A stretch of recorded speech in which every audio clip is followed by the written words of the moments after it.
Buenas noches. Bueno, una vez más agradezco a la Cámara Peruana de Comercio Exterior por darme esta oportunidad de poder compartir con ustedes mis experiencias y mis conocimientos en relación al comercio internacional.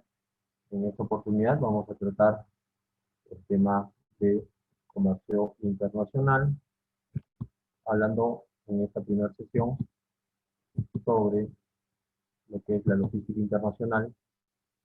Me presento, mi nombre es Julio César Reate de Girola, soy licenciado en Administración y especialista en Comercio Exterior,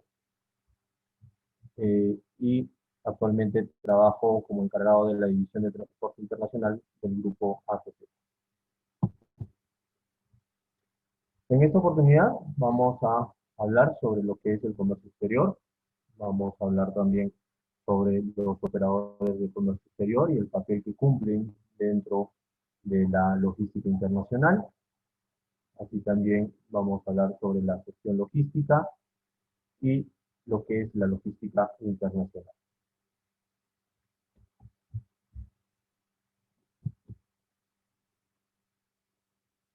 Para comenzar, vamos a comentar la importancia que tiene el comercio internacional o el comercio exterior dentro de lo que es la economía social que conforma, que es parte de la economía de un país. Así comenzamos recordando que el núcleo, la base sobre la cual se desarrolla una sociedad es la familia. Y a partir de ahí, también tenemos que el núcleo sobre el cual se desarrolla la economía de una sociedad son las empresas. Y el vínculo que se da justamente entre las familias y las empresas es lo que se conoce como los factores de producción. Es decir, las familias le entregan los requisitos básicos que necesitan las empresas para poderse desarrollar. Tenemos como estos requisitos, voy a mencionar dentro de estos requisitos, lo que es el capital, la infraestructura, la mano de obra, la materia prima y el mercado. Con estos requisitos o estos elementos, factores de producción, las familias aportan a las empresas, ¿no? Entonces, las empresas están conformadas por estos requisitos que son las familias quienes se los dan. Y a cambio, estas familias o esta sociedad recibe lo que las empresas producen. ¿Y qué es lo que las empresas producen? Bienes y servicios. Pero a la vez también las empresas retribuyen esos beneficios que le dan eh, las familias a través de un ingreso. Ingreso que las familias utilizan justamente ¿para qué? Para consumir. ¿Y qué es el consumo? Es la adquisición de estos bienes y servicios que generan las empresas. Entonces se genera este primer ciclo económico o un ciclo económico básico entre empresas y familias. Las empresas producen usando los recursos que las familias les dan y las familias a cambio de esos recursos reciben ingresos que luego transforman o que utilizan para consumir lo que las empresas producen. Al recibir este dinero que las familias usan para consumir los bienes y recursos, reprocesan o reinvierten el dinero y van generando un ciclo cada vez más grande. Más dinero para las familias, mayor capacidad de consumo, mayor adquisición hacia las empresas producen más, requieren más materia prima, requieren más factor humano, requieren más infraestructura y siguen acudiendo a las familias para tener esto y a cambio siguen dándoles más ingresos. Este ciclo pasa a un segundo nivel cuando las familias, justamente a base de estos ingresos, tienen un exceso que supera su capacidad de consumo, es decir, satisfacen sus necesidades primarias, algunas necesidades de niveles superiores de consumo, y ese excedente que tienen genera su capacidad de ahorro. Y como tienen un excedente, necesitan guardar ese dinero en algún lado. y eso da origen a lo que conocemos como los mercados de capitales. Estos mercados de capitales, ¿qué son? Son lo que conocemos como la banca privada, lo que conocemos como el sector financiero, las cajas, las mutuales, ¿no? Que lo que hacen es recolectar este dinero de la sociedad y reinvertirlo, ¿no? Generar inversión. ¿Y dónde colocan este dinero en el mercado de capitales?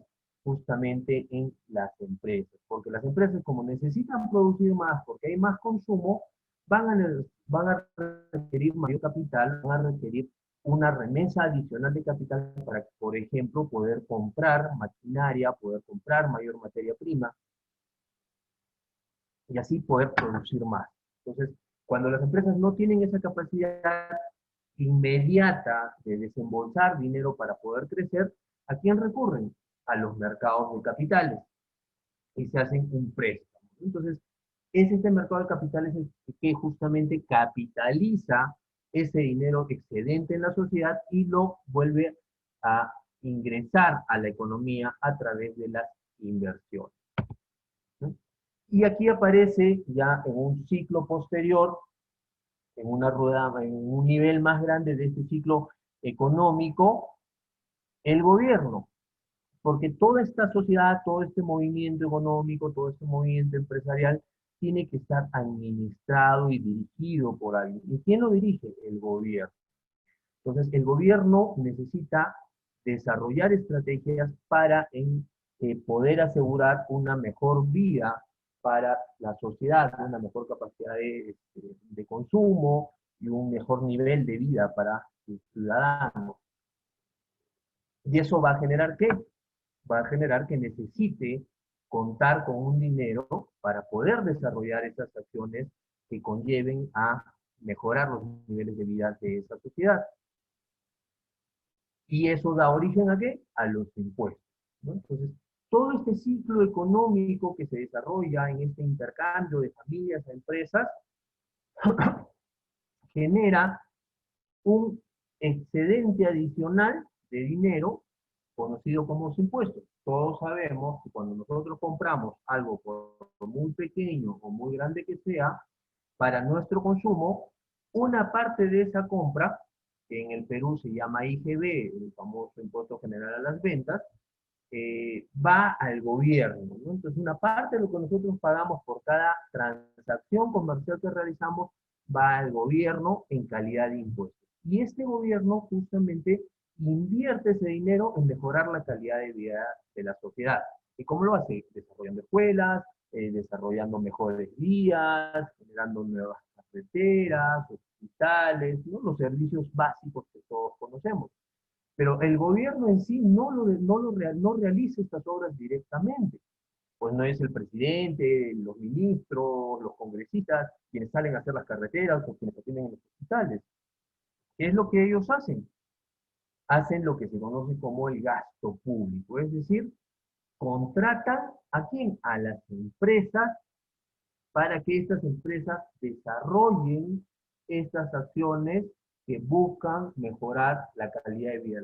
Las empresas son las que construyen hospitales, las que construyen carreteras, las que desarrollan servicios médicos, ¿no? Entonces, generan nuevamente un ingreso de dinero a estas empresas nuevamente necesitan mayores recursos y recurren a las familias para obtener estos factores de producción, por lo cual las familias reciben a cambio un mayor ingreso, les genera una mayor capacidad de consumo, esta mayor capacidad de consumo hace que las empresas vuelvan a reinvertir este dinero, todo esto genera nuevamente un flujo de impuestos hacia el gobierno y el gobierno tiene más dinero para gastar. El ciclo económico sigue creciendo.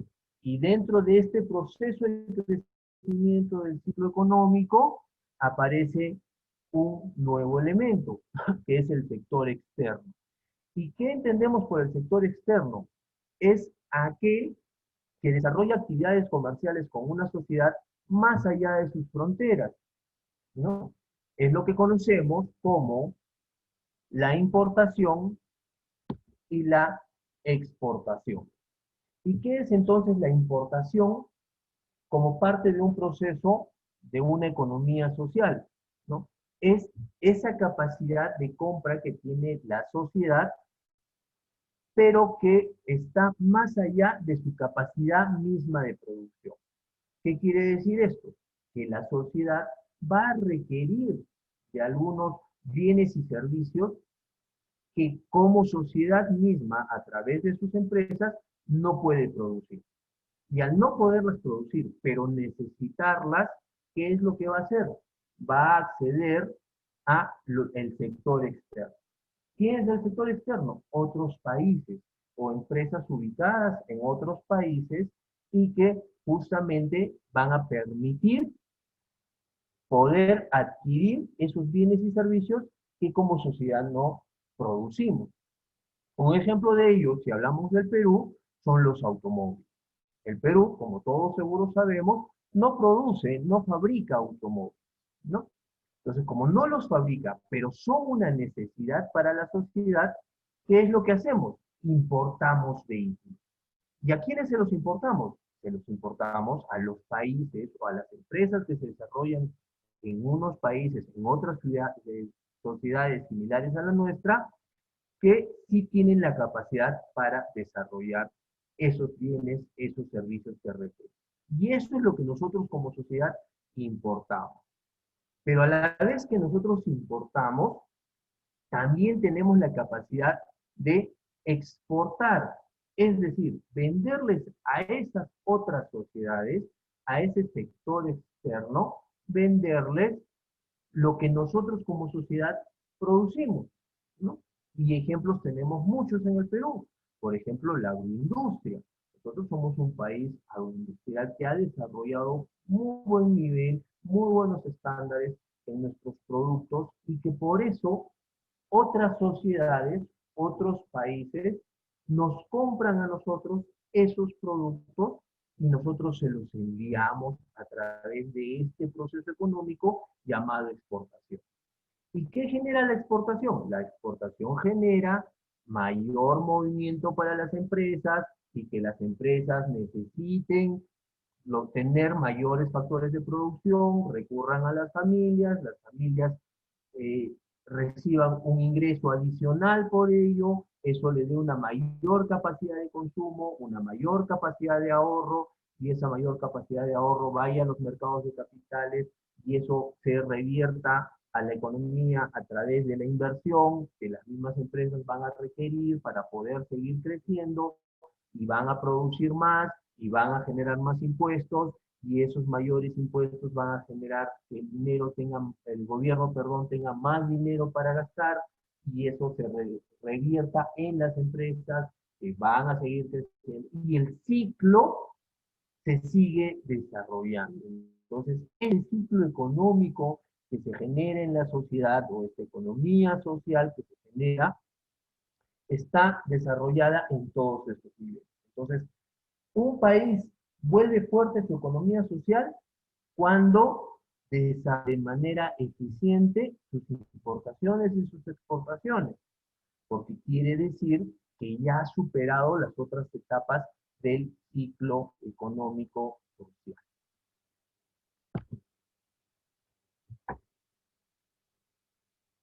Pero hablar de comercio internacional no solamente es hablar de importaciones y exportaciones, pues justamente el comercio internacional gira en torno a tres elementos muy importantes y que de alguna manera le dan estabilidad a las operaciones de comercio internacional de estas sociedades.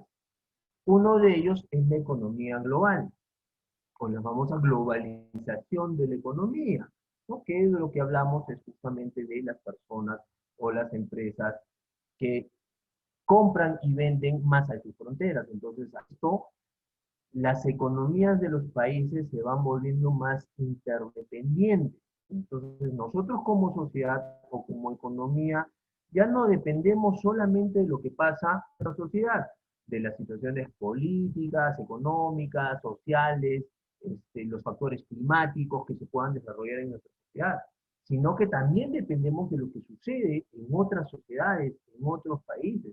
Porque recordemos, como estamos exportando, parte de nuestros ingresos como sociedad se van a generar en lo que otras sociedades nos compren a nosotros. Si otras sociedades tienen problemas económicos, tienen problemas sociales, tienen problemas climáticos que hagan o generen situaciones adversas en su economía, eso nos va a terminar afectando a nosotros, claro, porque nos van a comprar menos, y como nos van a comprar menos, ese ciclo económico que vimos en la lámina interior ya no se va a generar en ese nivel, porque van a reducir nuestras exportaciones, y al reducir nuestras exportaciones, las empresas van a producir menos, van a requerir menos recursos, y por ende las familias o la sociedad conformada por estas familias van a recibir menos ingresos, y al recibir menos ingresos van a tener menos capacidad de consumo. Y como tienen menos capacidad de consumo, ya no van a comprarle tanto a las empresas. Y el ciclo económico más bien empieza a retroceder o a darse de manera inversa. Es decir, genera menor movimiento, menores ingresos, y eso nos lleva a una crisis. Por eso es que hoy en día la economía global se desarrolla de esa manera. Los países van desarrollando su economía interactuando o interrelacionados con las economías de otros países. Pero todo esto funciona también porque hay organismos internacionales que justamente velan por un desarrollo económico y comercial correcto, que beneficie tanto a los países que compran como los que venden, y que regulen ese intercambio comercial. Porque un país que compra, o una empresa que compra o vende a países o a personas que están en otros países, van a tener, eh, van a tener diferencias de repente que se puedan dar en estos intercambios comerciales. Y es importante aclarar, la legislación de un país no acoge a las operaciones comerciales que se puedan desarrollar más allá de sus fronteras. Por ejemplo, si yo compro a una empresa que está en China y esta empresa no me cumple, yo no la puedo denunciar o no la puedo demandar en el Perú bajo la legislación peruana. Y si yo no le cumplo como vendedor a una empresa que está en España, esa empresa no me puede denunciar a mí en España dentro de la legislación española, porque yo no existo en España como empresa, no tengo una representatividad jurídica, por ende no me pueden denunciar. Para eso hay una serie de organismos internacionales que justamente buscan velar por el desarrollo, un desarrollo coherente de la economía o del intercambio comercial. Y finalmente, el tercer soporte de esto, de este entorno de comercio internacional, está dado por los acuerdos y tratados internacionales, bajo los cuales se desarrollan acuerdos y convenios entre sociedades o países que buscan agilizar y facilitar el comercio. Entonces, nosotros podemos tener comercio internacional con muchos países, tanto de entrada, importación, como de salida, exportación. Pero van a haber mercados que nos interesen más que otros, mercados a los cuales queremos llegar con más productos. Entonces vamos a buscar tratados o acuerdos específicos con esos países para facilitar el comercio internacional con esos países, para que las barreras arancelarias y pararancelarias de esos países se reduzcan para nuestros productos, ¿no? Y para que también nosotros, al comprarle a otros países que nos interesa comprarles porque producen cosas que nosotros no producimos y que necesitamos como sociedad, vamos a buscar facilitar el ingreso de esos productos, reduciendo aranceles o reduciendo algunos requisitos que se pueda tener para la importación de algún producto, que para el resto de países se van a seguir manteniendo, pero para ese país específico con el cual tenemos un tratado de libre comercio o un acuerdo comercial, vamos a eliminar esas barreras, porque nos interesa de manera específica, ya sea importar de ese país o ya sea exportarle a ese país.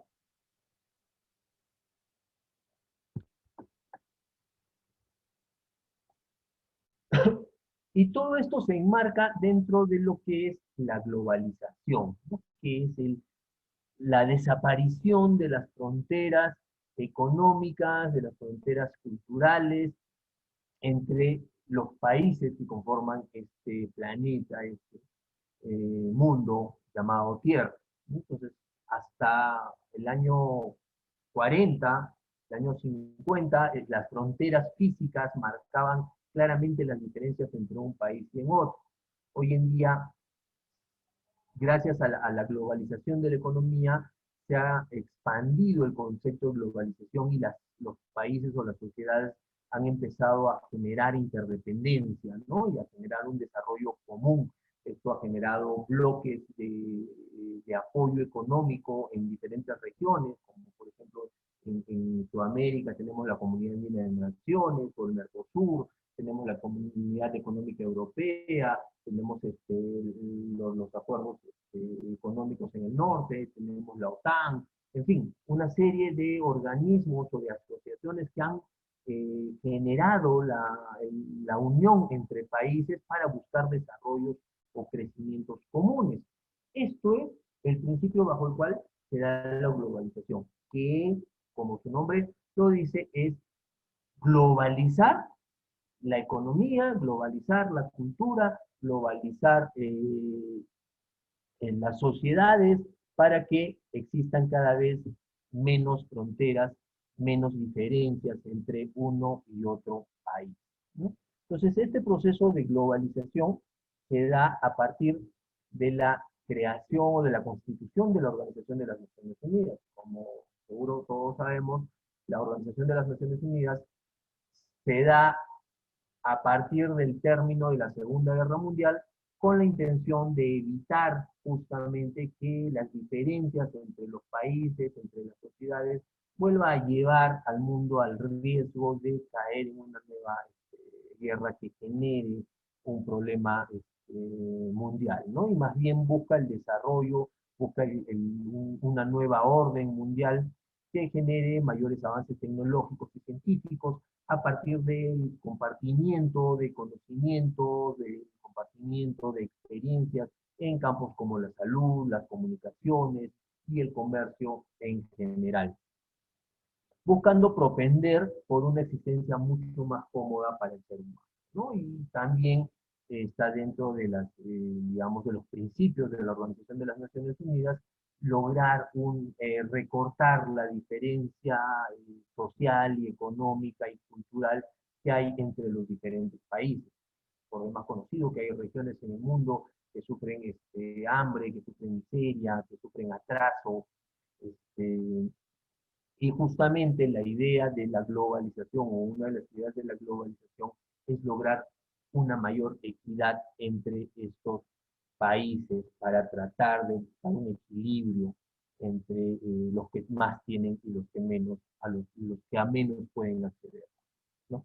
Pero el proceso de globalización es un proceso que requiere romper viejos paradigmas, ¿no? Paradigmas basados en creencias de ideas nacionalistas, de que como sociedad podemos sobrevivir con lo que nosotros producimos, con lo que nosotros hacemos y que no necesitamos al mundo.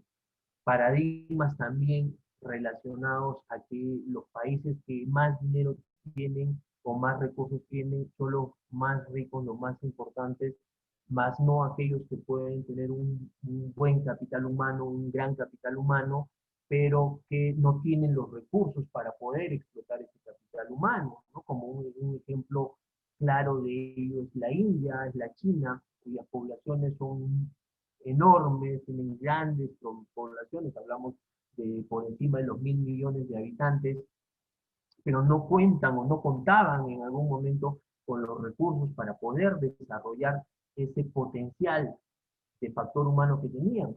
Y hoy en día ya lo han conseguido y han conseguido desarrollarse, desarrollar toda esa capacidad humana a través del aporte de capital, del aporte tecnológico de otros países que han llevado a que hoy en día China sea considerada por muchos la primera economía del mundo, aunque, digamos, en los ámbitos oficiales aún se considera que Estados Unidos sigue siendo la primera economía del mundo y detrás, muy cerca, está China. Se habla en algunos foros de que ya China habría superado en niveles, en estándares económicos a los Estados Unidos, ¿no? gracias a que al desarrollo justamente de ese gran capital humano que tenemos.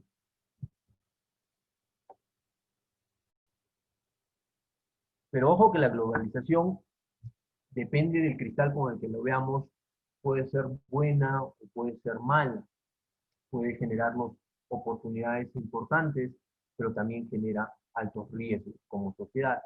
Dentro de las oportunidades que la globalización nos da, tenemos, por ejemplo, una mayor organización, ¿no? Como sociedad nos permite eh, copiar o traer experiencias de otras sociedades para buscar organizarnos, buscar poder priorizar el desarrollo de aquellos recursos en los que somos fuertes y no el desarrollo y no concentrarnos quizás en recursos o en mercados en los cuales nosotros no tenemos una mayor capacidad. La eficacia, que es justamente el poder lograr mejores resultados en base a una mejor planificación o a un mejor uso de los recursos, la productividad, ¿no? Que también tiene mucho que ver con la eficiencia, la difusión de los conocimientos, la globalización ha permitido que las personas, las empresas de diversas sociedades puedan tomar información, puedan tener conocimientos científicos, tecnológicos, relacionados a diversas áreas y puedan desarrollar una gran capacidad de, dentro de sus procesos productivos a través de esta transferencia de conocimientos, ¿no? La mejora de niveles de vida para su propia sociedad a través de los ingresos o los recursos económicos que pueden llegar, así como de la compra de bienes y servicios, de productos, como les decía anteriormente, que como sociedad quizás no podamos producir, pero que sí podemos traer de afuera y que sí nos pueden generar mejores niveles de vida y un mayor conocimiento entre las personas, ¿no? El conocimiento de las culturas que existen en el mundo, aprender a conocer más allá de nuestras fronteras, cómo son las personas, cómo viven, cómo piensan, y sobre todo respetar esto. Pero por otro lado, los riesgos de la sociedad están dados por la deshumanización de las personas. Se dice que la sociedad, la globalización, perdón, nos puede generar que las personas olviden justamente esa sensibilidad hacia sus próximos, hacia sus coterráneos y se concentren en esas facilidades, en ese crecimiento tecnológico, deshumanizando un poco a esa sociedad. También es muy riesgoso que la globalización genere el aumento de la desigualdad, haciendo más pobres a los pobres y más ricos a los ricos. Entonces, esto es algo que lamentablemente sí se ha podido evidenciar como un riesgo latente en muchas sociedades y ha generado diversas diferencias en países que eran pobres y que por una explotación excesiva de sus recursos se han quedado mucho más pobres, ¿no? La pérdida de la identidad nacional, el tener acceso a otras culturas sin estar preparados para ello y concientizados de la importancia de la identidad nacional, pueden conllevar a que las sociedades pierdan justamente esa identidad de lo que es su patrimonio, de lo que es su territorio, de lo que son sus propios recursos y la valoración que deben darle permanentemente a eso. Y finalmente la concentración de capitales que generan el deterioro de los principios del libre mercado, ¿no? Donde el concepto de libre mercado generado por una competencia no regulada o regulada solamente por el mercado, muchas veces se ve traicionada por la concentración de capitales, es decir, los países que manejan los capitales son los que determinan qué sociedades, en qué sociedades se van a invertir, en qué sociedades no. Y esto muchas veces se genera a través de manejos políticos, manejos sociales, que terminan generando más daño que bien a la sociedad. Entonces, todo este proceso de globalización nos sirve como un marco para entender por qué es importante el comercio exterior, para que justamente nuestra productividad como país pueda mejorar a través de la importación y la exportación de productos, ¿no? Y Es aquí donde vamos a hablar, entonces vamos a empezar a hablar de lo que es el comercio exterior, hablando de su definición. ¿Qué es el comercio exterior?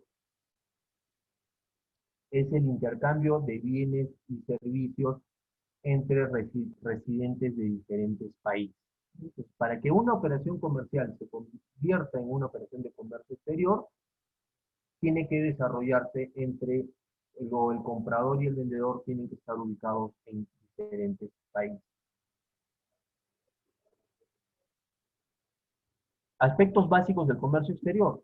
Tenemos que el comercio es de doble vía, y esto es muy importante tenerlo claro, pues muchas veces consideramos que el comercio exterior sí es beneficioso para nosotros porque podemos venderle a otros países, pero sin embargo como sociedad queremos cerrar las puertas a la importación de productos de otros países, y así no funciona, porque así como nosotros tenemos el interés de llegar a otros países con nuestros productos, otros países van a querer llegar a nuestra sociedad viéndolo como un mercado de consumo interesante y nos van a querer vender sus productos.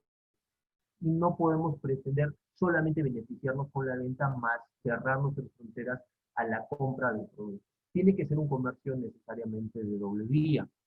También se da el incremento del intercambio de los servicios, pues ya no solamente el comercio internacional tiene que ver con el intercambio de productos físicos, sino también ha generado un crecimiento muy importante en el intercambio de servicios.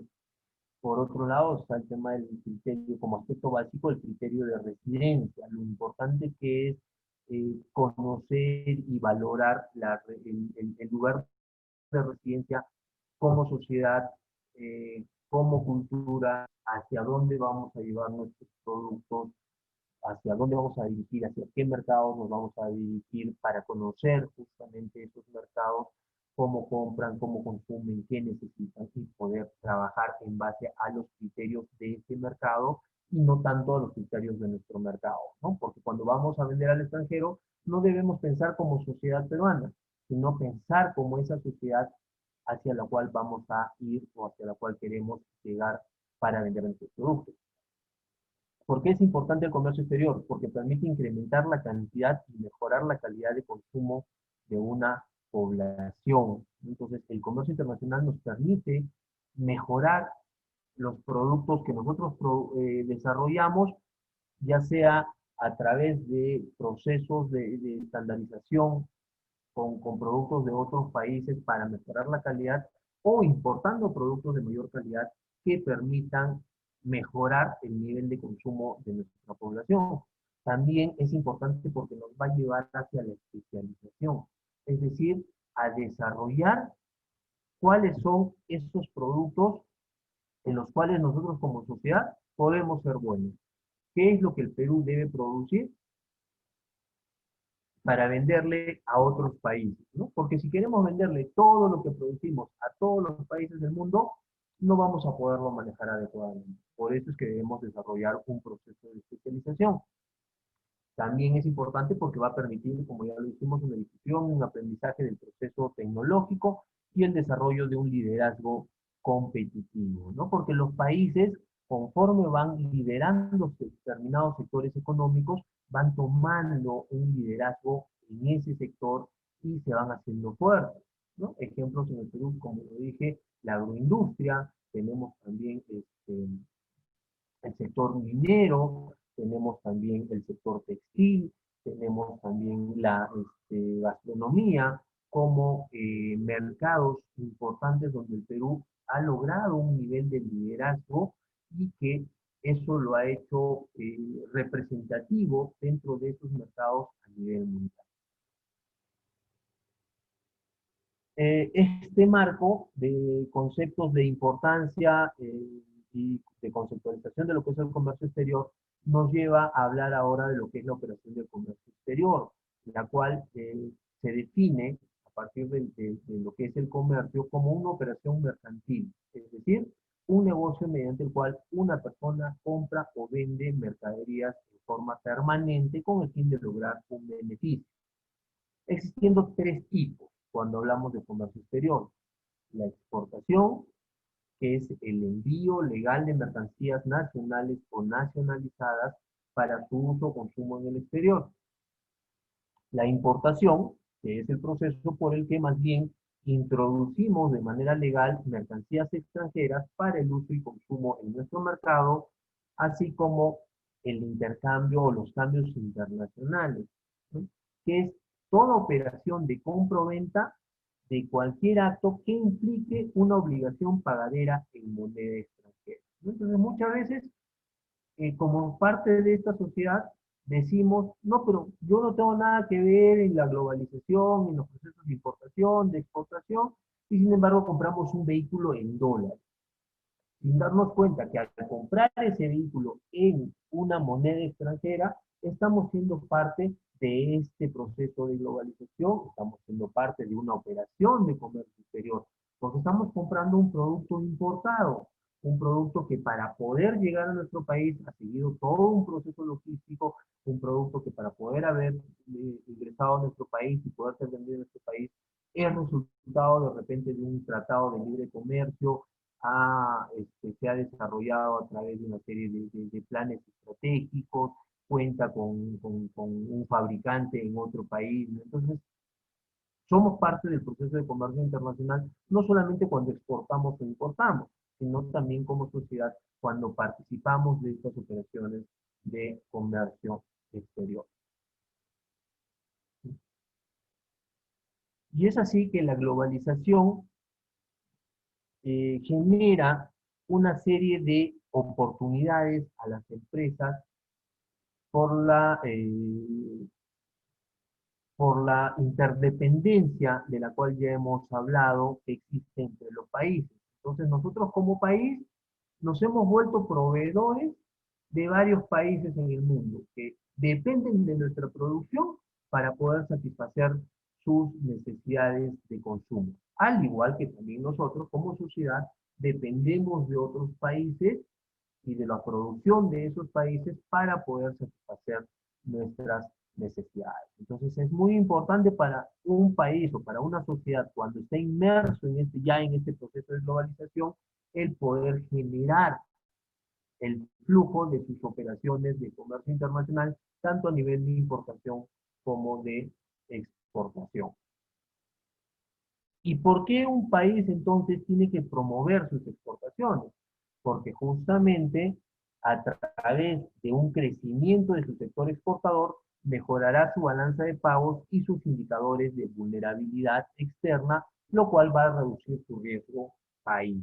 Es decir, que cuando un país empieza a exportar y tiene mayores niveles de exportación, pues sus indicadores macroeconómicos van a ser positivos. Y al ser positivos sus indicadores macroeconómicos, van a convertirse en un mercado expectante para inversiones internacionales, ¿no? Entonces, muchos posibles negocios en el Perú no se pueden desarrollar. ¿Por qué? Por falta de un capital. Pero no hablamos de un capital de miles o hasta de cientos de miles de dólares. Hablamos de capitales millonarios que necesitan para poder desarrollar esas industrias a esos niveles, millones de dólares de inversión. Y aquí en el Perú no los tenemos.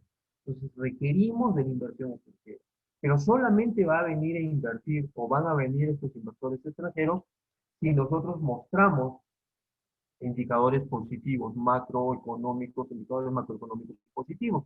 Y esto en parte se da cuando nuestras exportaciones han logrado un crecimiento importante, pues eso nos va a permitir tener mejores ingresos y esos ingresos van a mejorar nuestra balanza comercial. También son importantes las exportaciones, ¿por qué? Porque generan un impacto positivo en el empleo, tanto en su cantidad como en su calidad, ¿no? Tenemos más gente trabajando, ¿por qué? Porque las empresas producen más. Porque una empresa que produce para el mercado nacional, pero de repente empieza a exportar, no va a tomar su producción del mercado nacional, no debería hacerlo en todo caso, sino que empezar a exportar debería significar más bien incrementar su producción. Si yo soy una empresa que fabrica carpetas y fabrico 1000 carpetas al mes y voy a empezar a exportar, entonces ya no debo fabricar 1000, sino debo fabricar 1500. Las 1000 primeras para satisfacer mi mercado nacional que siempre estuve, con el que siempre estuve trabajando, y las otras 500 para vender en el extranjero. Y para fabricar esas 500 carpetas adicionales voy a contratar más personal, voy a comprar más materia prima, voy a tener, o voy a requerir comprar una maquinaria más, ¿no? Entonces genero mayor inversión, mayor empleo y mejoro la calidad de vida de mi sociedad. El objetivo de los países es fortalecer sus economías y ello se logra a través de las empresas productoras y exportadoras que venden sus productos en el mercado internacional. Entonces, nuevamente, las exportaciones son importantes para una sociedad en crecimiento como la nuestra porque nos permite fortalecer nuestra economía.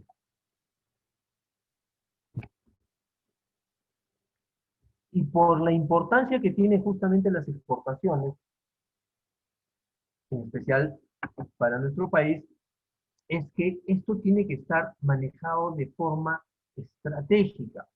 No se puede simplemente pensar en exportar al mundo todo lo que producimos y a ver quién nos quiere comprar. Tiene que haber un plan, tiene que haber una estrategia. Y es por eso que el Perú, en los últimos 20 años, casi a partir del año 2000, ha desarrollado lo que se conoce como el Plan Estratégico Nacional Exportador, el PEN, que es un documento en el cual se ha partido de una visión común, ¿no? Se ha reunido a los principales actuantes de la economía de nuestro país para buscar o para desarrollar este plan estratégico, ¿no? Y se ha partido de una visión común. Todos han estado de acuerdo en esta visión. ¿Y cuál es? La de convertir al Perú en un país exportador de una oferta de bienes y servicios competitivos, diversificados y con valor agregado. Continuando con la misión de incrementar sostenidamente la exportación de bienes y servicios y promover la imagen del Perú como país exportador. Esa es la visión de nuestro Plan Estratégico Nacional Exportador, el cual está sustentado en cuatro grandes soportes. El desarrollo de una oferta exportable diversificada. ¿Qué quiere decir esto? Que el Perú no debe concentrarse en exportar solo dos o tres productos, sino que ir desarrollando una oferta diversificada. Y es como se viene dando. Pues empezamos con el tema agroindustrial, hemos pasado al tema metal mecánico, bueno, lo de la minería que siempre ha estado, tenemos exportaciones de servicios, tenemos exportaciones relacionadas al tema de la gastronomía. Entonces, hemos ido ampliando el portafolio de productos que nosotros como país podemos ofrecerle al mundo. Pero no de manera desordenada, sino más bien a través de una oferta clara, de una oferta de productos de calidad, ¿no? Y ahí está, y ahí se apoya el segundo punto, ¿no? Que es la diversificación y consolidación de empresas, productos y servicios peruanos en mercados priorizados.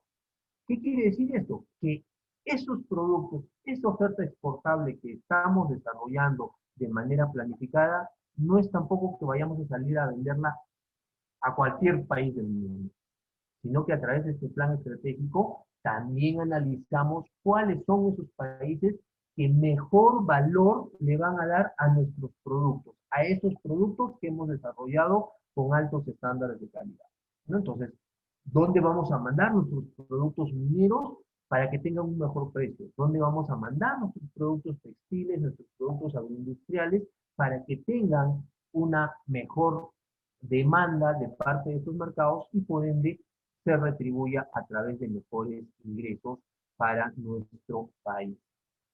El tercer punto o el tercer soporte del plan estratégico es la facilitación del comercio exterior.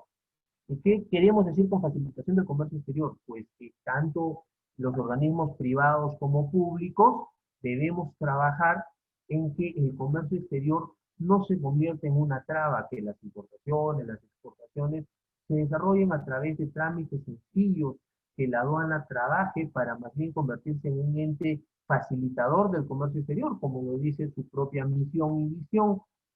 Pero no solamente depende de eso, depende también de la infraestructura. Por eso es que el Perú en los últimos 20 o 25 años ha puesto en manos privadas sus principales puertos, sus principales aeropuertos, para que mejore la infraestructura y esta mejor infraestructura nos permita facilitar y reducir los costos de comercio exterior en nuestro país.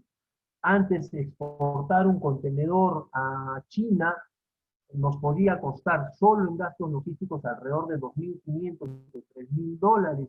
Hoy en día ese monto se ha reducido casi a la mitad, alrededor de 1.300 a $1.400 nos puede costar los costos logísticos para exportar un contenedor. Entonces, ¿esto gracias a qué? A la mejora de la infraestructura, que también está ligada a la mejora de las carreteras, porque hay muchos productos que tenemos en la selva o en la sierra, pero que no pueden llegar a esos puertos por los volúmenes importantes de exportación que se podrían dar, porque las carreteras no los permiten o porque son productos perecibles y no hay centros de refrigeración en los principales puertos urbanos. Entonces, con eso o a eso se refiere la facilitación de comercio exterior. No solamente es un tema de legislación, es un tema de infraestructura, es un tema de carreteras, es un tema de legislación, es un tema de estándares de calidad, pero también es un tema de una cultura exportadora, que es el cuarto gran soporte de este plan estratégico. ¿Qué es una cultura exportadora? Es que entendamos que el Perú es un país exportador, y es un país exportador no solamente de bienes, sino también de servicios. Recordemos que uno de los principales ingresos de nuestra economía es el turismo, y el turismo es una fuente de ingresos porque viene gente de afuera. Nosotros cuando vienen esos turistas y consumen, y invierten, gastan en el Perú, estamos haciendo una exportación de servicios. Estamos vendiendo nuestro turismo al mundo, pero muchas veces los que brindan ese servicio como taxistas, restaurantes, hoteles, personas que limpian en las calles, en fin, la sociedad, no tenemos una cultura exportadora. No trabajamos o no desarrollamos nuestra labor diaria en el sector que nos encontremos pensando que nuestros estándares deben mejorar porque nuestro servicio, nuestro producto puede llegar a un mercado exigente en el exterior, en el extranjero. Entonces, a eso se refiere con tener una cultura exportadora, a cambiar el chip desde las personas que trabajamos, desde los empresarios, desde las empresas, desde las personas que están en la función pública, pensando o cambiando la manera de pensar y sabiendo la importancia que tiene hoy en día para nuestra economía y nuestro crecimiento las exportaciones tanto de bienes como de servicios, ¿no? En esta siguiente lámina, pues tenemos ya un poco más desarrollados estos cuatro pilares, que es un poco lo que les he conversado.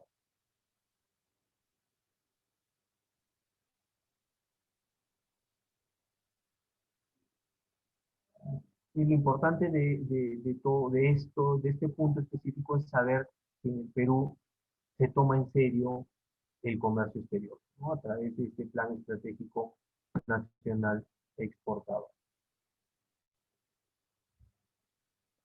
Bueno, y definitivamente para poder desarrollar una operación eficiente de comercio exterior, tenemos que hablar de los operadores de comercio exterior. ¿Y qué son los operadores de comercio exterior?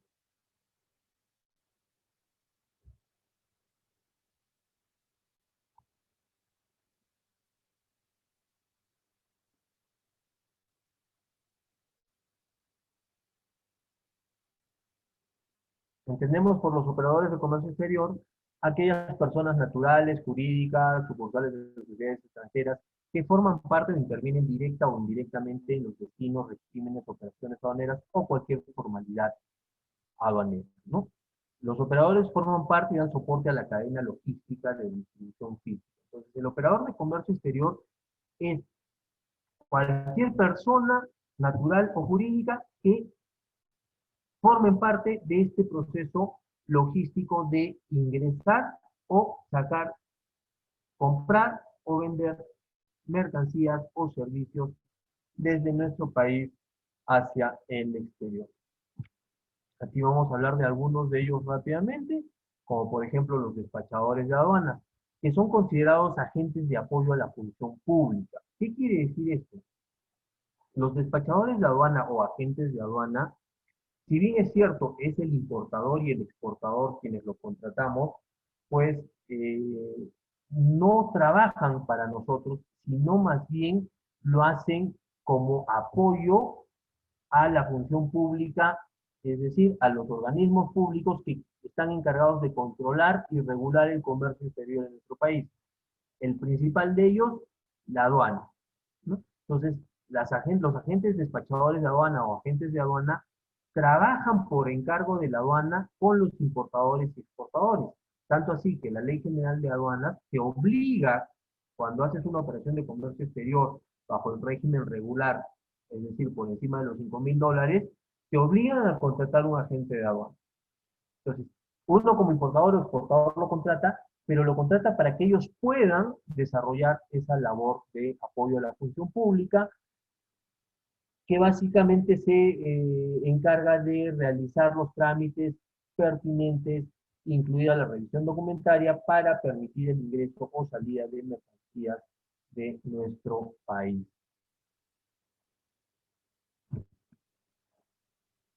Otro operador de comercio exterior importante son los transportistas o sus representantes y los agentes de carga internacional, ¿no? Entonces, nuestra carga, sea que vaya a salida o entrar a nuestro país, tiene que hacer uso de un transporte internacional. Pero no cualquier transporte internacional o cualquier transportista puede ingresar a nuestro país.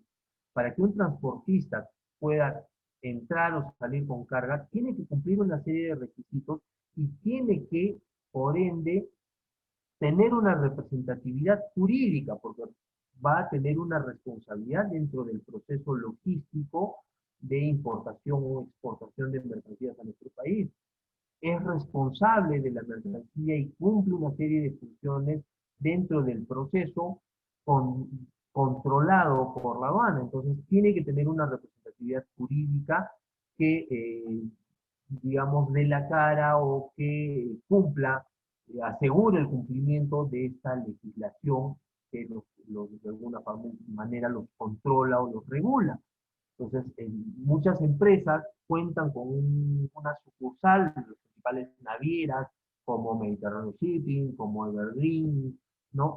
Cuentan con una sucursal en el Perú que los representa y que también gestiona toda su parte operativa y comercial, pero hay algunos transportistas que no tienen un representante y que acceden o hacen uso de un representante temporal, que son los agentes de carga, ¿no? Entonces una naviera de repente que no entra regularmente a los puertos peruanos, pero que por una cuestión operativa o hasta comercial, de repente fue contratada para traer 50, 80 o 100 contenedores para un proyecto y tiene que entrar, pero no tiene un representante, pues ¿qué hace?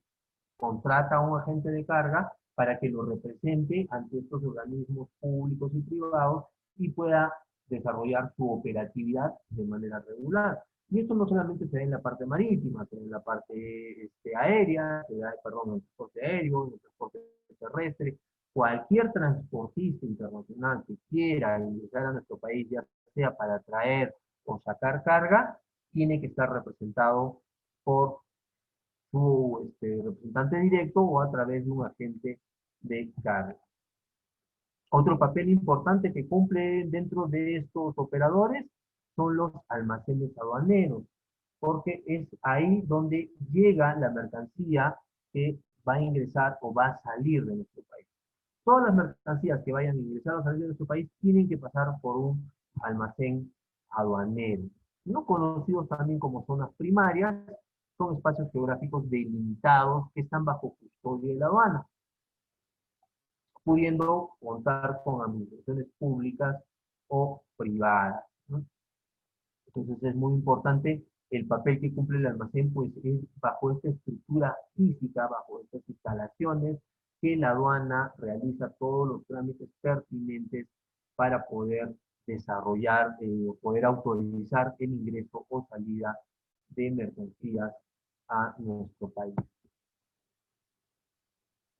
También existe la figura de los almacenes que bajo el régimen de depósito aduanero, resguardan una mercancía por un lapso de tiempo para que el importador pueda en ese lapso de tiempo terminar sus trámites, ya sea de forma total o parcial de su carga, y poder hacer uso de él.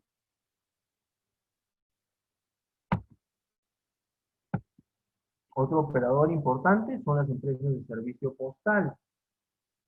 Las empresas de servicio postal cumplen una doble función, pues además de ser transportistas, también son almacenes al mismo tiempo. Entonces, cuando tú traes algo a través de una empresa de servicio postal, estás haciendo uso de la red mundial de correos, ¿no? Que es el servicio postal a nivel mundial, y esta red mundial de correos es la que traslada tu producto, tu mercancía, desde su origen hasta las oficinas de esta red postal, y es dentro de las oficinas o las instalaciones de este servicio postal o de este concesionario postal donde se realizan los trámites aduaneros o todo lo que tengas que hacer para poder retirar estos productos que hayas traído a través de este medio, ¿no? Ahora, el servicio postal no se puede utilizar regularmente para cualquier tipo de importaciones. Tiene ciertas limitaciones en volumen, en peso, y en valor de la mercancía.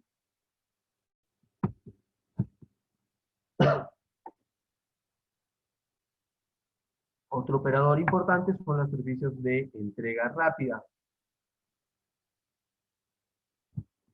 que es muy similar al servicio postal, pero en la vía privada. Son empresas de mensajería privadas que usan sus propios recursos, ya no la red postal, sino sus propios recursos para poder desarrollar este servicio de transporte de mercancías.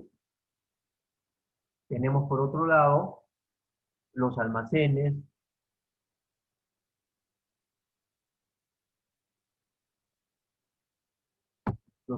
libres, conocidos como los duty free, ¿no? ¿Y qué son los duty free? Son puntos de venta, comercios que se instalan dentro de las zonas internacionales de puertos o aeropuertos, donde las personas que están saliendo del país pueden comprar productos nacionales que no están grabados por impuestos, ¿no? Entonces se considera que una venta en un duty free es como una venta en el extranjero, pues las personas que van a comprar ahí ya no pueden regresar al territorio nacional, están de salida. Entonces, como están de salida, se les exonera del pago de los impuestos nacionales, el IGB básicamente, para la venta de estos productos. Entonces, cuando uno compra en un duty free, compra básicamente libre de impuestos. También tenemos a los beneficiarios de material de uso aeronáutico, ¿no? Entonces, las empresas de transporte aéreo, sobre todo, muchas veces requieren de suministros, repuestos, accesorios, que no pueden conseguir en el país y que son básicos e indispensables para poder continuar operando. Entonces realizan el ingreso de mercancías para su propio uso, vuelvo a repetir, ya sea suministros, repuestos, accesorios, que van a usar dentro de su operatividad y simplemente tienen una vía de importación, una vía de ingreso de estas mercancías especialmente diseñada para que ellos puedan esta operatividad. Ok, entonces vamos a hablar de lo que es la gestión logística. La gestión logística es la parte de la administración de la cadena de suministros que planea, implementa y controla la eficiencia de los flujos directos e inversos y el almacenamiento de las mercancías. Entonces, ¿qué es la gestión logística? Es el planeamiento, implementación y control de, de la eficiencia que deben tener los flujos de mercancías para su almacenamiento, servicios de información entre el punto de origen y el punto de consumo. Entonces, es el planeamiento que se desarrolla para que un producto llegue desde su origen hasta su destino, pasando por este complejo proceso de flujo de mercancías, que incluye su almacenamiento, los servicios colaterales que deban requerir y todo el proceso de información que se pueda generar. Y dentro de esta gestión logística se desarrolla lo que se conoce como el Supply Chain Management o administración, la administración de la cadena de suministro, ¿no? El Supply Chain Management quiere decir administración de la cadena de suministro, que comprende la planificación y administración de todas las actividades de adquisición y compra, conversión y administración logística. Incluye la coordinación, colaboración entre canales, los cuales pueden ser proveedores, intermediarios, proveedores de logística y finalmente los clientes. En esencia, la cadena de suministros o el supply chain management integra las actividades de suministro y demanda dentro y entre las empresas. Entonces, el SCM, el Supply Chain Management, es el conjunto de acciones que nos permiten planificar y administrar todos los procesos que van a conllevar el traslado de una mercancía desde los proveedores o desde un proveedor hasta su cliente o su destino final, pasando por un análisis, por una coordinación permanente de los canales, de los transportes, de los diversos medios que vamos a utilizar en el camino para poder trasladar esa mercancía de manera eficiente y hacerla llegar desde los proveedores hacia los clientes, ¿no? Y aquí es importante plantearnos la pregunta, entonces, ¿qué hace la logística? La logística es un proceso de diseño estratégico, planificación, parte táctica, y programación, parte operativa, de los flujos y almacenamiento de bienes y servicios. Entonces, la logística nos permite diseñar, planificar y programar el cómo van a fluir nuestros productos desde sus puntos de origen, pasando por su proceso de almacenamiento hasta la llegada del punto de entrega o al lugar donde debemos entregar esta mercancía. Implica funciones básicas como son la gestión de aprovisionamiento, ¿no? Que es el proceso por el cual la logística nos va a permitir como empresa provisionarnos o aprovisionarnos de todos aquellos recursos que necesitamos para producir. Entonces, eso es lo que se llama la logística de entrada o la logística de ingreso. Luego tenemos la gestión de producción, que es la transformación y la combinación justamente de esos recursos de los cuales nos hemos aprovisionado dentro de nuestro proceso de producción para llegar a nuestro producto final, ¿no? Y la gestión de distribución, que es ese producto que hemos transformado desde las materias primas o recursos que hemos obtenido, de los cuales nos hemos aprovisionado y que hemos transformado en nuestro proceso de nuestra gestión de producción, cómo vamos a hacer llegar esos productos hasta su destino final a través de la distribución física de los mismos.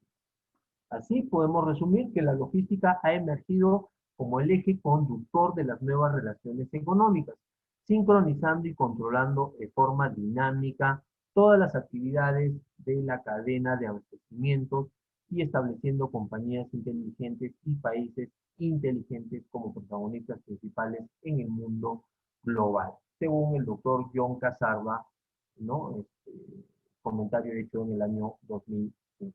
Entonces, esto nos permite ver lo importante de la logística, ¿no? Basado en estos tres aspectos: aprovisionamiento, producción y distribución física.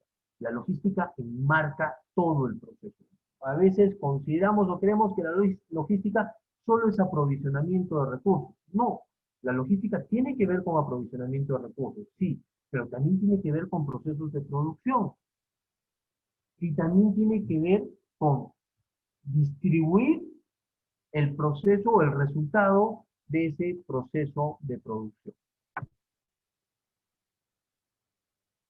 Y aquí es donde vemos lo que se conoce entonces como la cadena logística, que es el proceso por el cual vamos a cumplir este flujo de esos tres pasos: aprovisionamiento, producción y distribución física. ¿A través de qué? Primero, de los proveedores. Pues son estos proveedores los que nos van a nosotros a abastecer de esos recursos que necesitamos.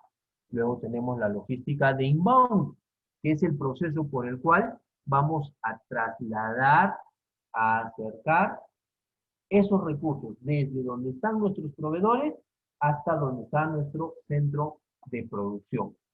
De ahí viene el proceso mismo de producción, que es la manufactura y transformación de los recursos en el producto final, el producto que nosotros comercializamos o que vamos a comercializar. Luego tenemos la logística outbound o logística de salida, que es el transporte desde los centros de producción hasta nuestros almacenes e inclusive hasta el mismo punto de adquisición o inclusive los almacenes de nuestros consumidores. Y finalmente, como parte de esta cadena logística, está el servicio al cliente a través de la administración de centros de servicio y el transporte de partes y refacciones entre plantas y centros de distribución. Entonces, no solamente termina la logística en hacer llegar al cliente el producto final, sino que muchas veces se adiciona un proceso de atención a través de centros de servicio para conocer nuevos requerimientos, conocer mejores flujos de distribución que se puedan dar hacia estos mercados. Gracias a qué? A esta interacción que se da con nuestros clientes, o que se puede dar con nuestros clientes.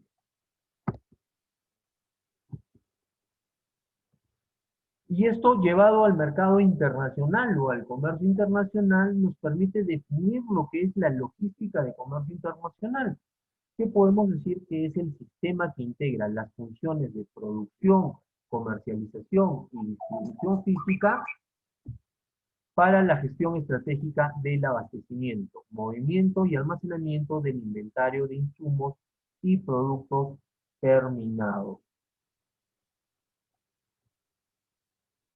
con el flujo de información requerida en una operación de comercio internacional. Entonces, ¿qué es la logística de comercio internacional? Es todo ese sistema que nos va a permitir llevar nuestros productos terminados a través de un proceso de producción y comercialización hasta el lugar requerido por nuestro comprador o nuestro importador en proceso de comercio internacional.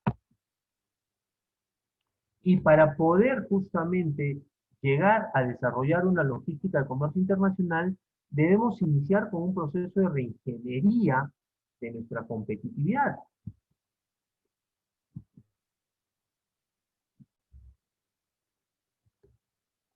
Para ello, generamos una competencia, o tenemos que tener o evaluar la competencia extranjera que impone una reingeniería en el uso de los recursos conforme los países son más interdependientes, lo que conocemos como el proceso de globalización del cual ya hemos hablado, ¿no? Entonces, muchas veces, en parte de este proceso de competitividad internacional nos lleva a evaluar lo que hacen otras empresas en el extranjero para buscar estar en esos niveles, en esos estándares, porque si no, no vamos a poder competir con ellos, ¿no? También evaluar que nuestros consumidores van a desear bienes que ofrezcan un equilibrio entre calidad y precio. Van a ser mercados mucho más exigentes, nos van a exigir una mayor calidad para nuestros productos, pero también nos van a generar un precio más alto por nuestro producto final. Y finalmente las ventajas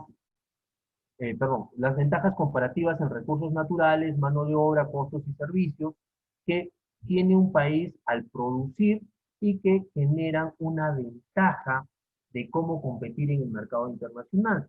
Entonces, muchas veces tenemos que valorar cuáles son esas ventajas comparativas que tenemos como parte de nuestro proceso de producción.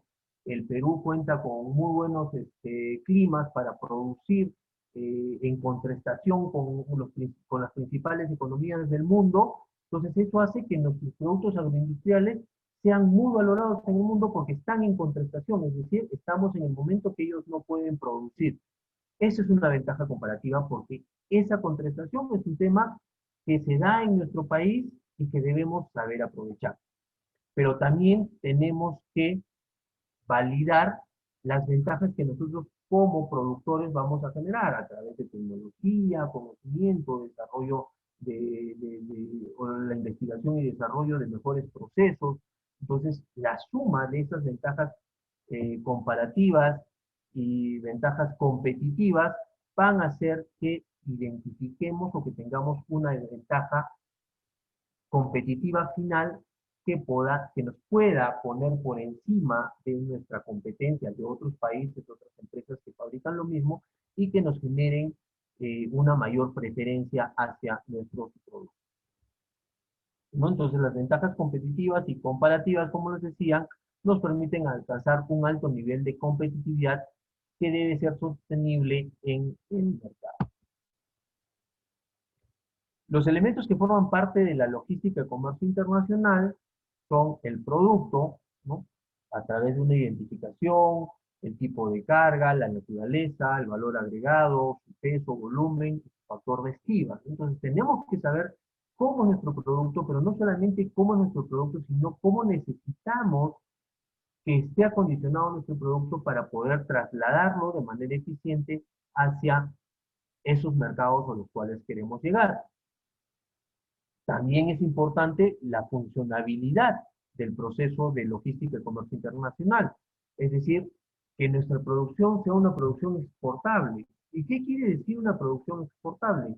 Que manejemos los estándares de calidad y de cantidad que requieran esos mercados a los cuales queremos llegar.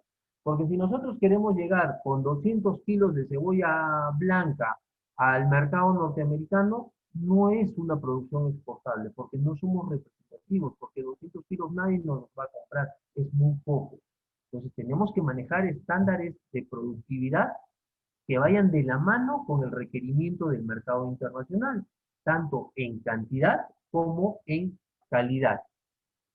El proceso de comercialización internacional, que quiere decir el manejo que tengamos para poder comercializar nuestro producto, tanto con el conocimiento de formas de pago, con el conocimiento de el valor de nuestro producto en la moneda del país al cual vamos a llegar, en fin, todo lo que tiene que ver con el proceso de comercialización y la distribución física internacional. Es decir, el proceso con el cual nuestro producto se va a trasladar físicamente desde nuestros almacenes en nuestro país hasta los almacenes de nuestro comprador en otro país. Eso es lo que se conoce como la distribución física internacional.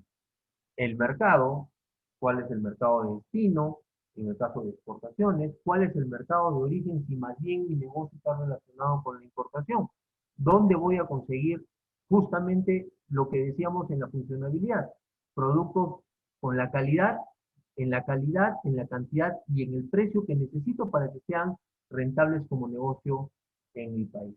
Y el tránsito internacional de la mercancía, qué tanto esa mercancía, de dónde la voy a traer, qué tanto va a viajar y qué necesito para que esa mercancía pueda viajar por esos países por los cuales va a pasar de manera adecuada. Y el proceso o parte de este proceso es el elemento de la información. Ubicación permanente de mi mercancía, tanto de salida como de entrada. Hoy en día existen las formas de estar interconectado permanentemente, hacer el seguimiento en línea de nuestros productos, el estatus de la carga, es decir, dónde está mi carga, cómo está mi carga, si es que tiene daños, si es que tiene pérdidas, entonces hacer un seguimiento permanente, un mapeo permanente de la logística de mi producto que estoy ya sea importando o exportando, ¿no? ¿Qué beneficios nos da un buen manejo, un manejo adecuado de la logística del comercio internacional? pues nos permite, como país exportador, maximizar divisas. ¿Qué quiere decir esto? Tener mayores ingresos. ¿Por qué? Porque vamos a manejar de manera eficiente nuestra logística y eso va a hacer que podamos ganar más. Como país importador, más bien es la contraparte, ahorrar a través de una logística eficiente. Si yo consigo buenos precios en fletes, consigo minimizar mis costos operativos, consigo manejar mejores tiempos, voy a lograr que mis costos de importación se reduzcan y voy a ahorrar dinero.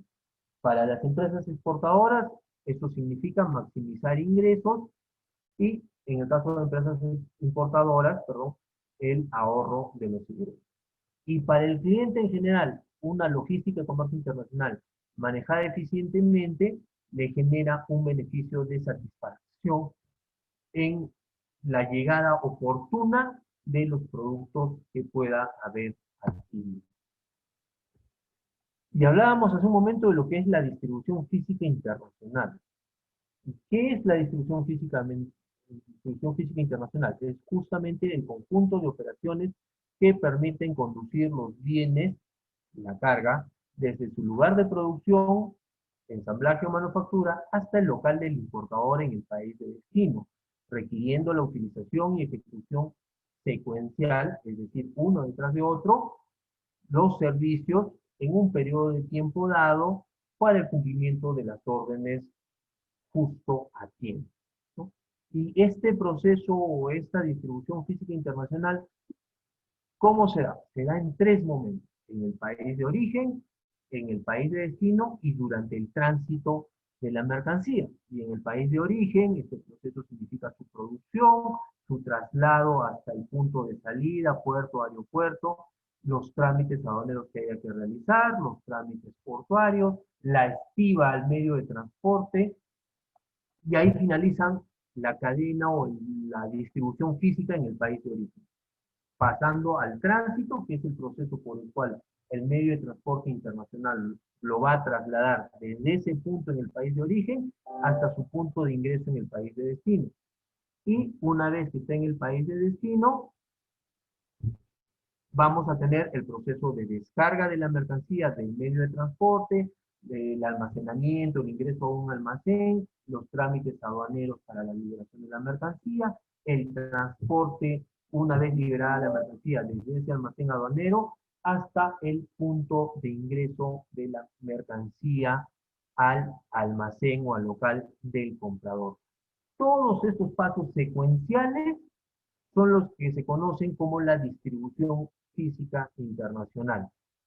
Lo que nos lleva, o el proceso que nos lleva, nuestra mercancía desde el término de su producción en el país de origen hasta el ingreso de los almacenes o el punto de recepción de la mercancía por parte del comprador en el país de destino. Entonces, esto nos ha permitido de alguna manera conocer un entorno de cómo cómo se desarrolla el comercio exterior en nuestro país, cómo se desarrolla en el mundo, la importancia que tiene la logística para poder, como soporte de la distribución física internacional, para poder justamente darle el marco adecuado a el comercio exterior, ¿no? Asegurando el transporte de las mercancías de forma segura desde un punto de origen hasta un punto de destino en un tiempo adecuado. Entonces, bueno, les agradezco, me he excedido un poco en el tiempo, pero creo que ha sido interesante o importante que conozcamos estos puntos como parte de este programa de comercio internacional que estamos desarrollando con la CAMEX, ¿no? Los invito a participar de una segunda sesión que se va a desarrollar el día sábado, ¿no? En la página pueden ver los horarios o el horario en que se va a dar, ¿no? Y vamos a continuar ya hablando de temas más específicos como los diversos tipos de carga, los regímenes aduaneros, el proceso de cálculo de peso y volumen de las mercancías, ¿no? Y una serie de puntos más durante varias sesiones que vamos a desarrollar este programa de logística internacional.